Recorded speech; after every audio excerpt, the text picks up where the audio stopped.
Hi everyone, in this simple tutorial I will show you how to remove background on CapCut easily.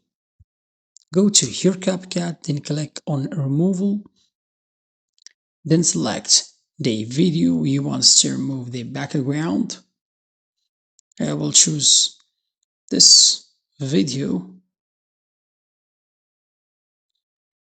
Now click on the auto. That's it.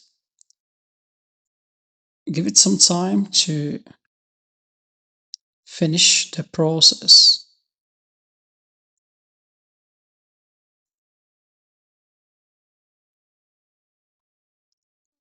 As the result, click on the video,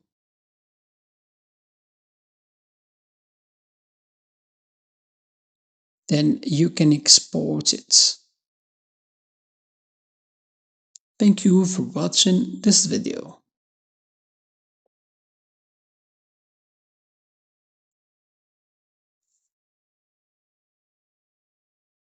Done.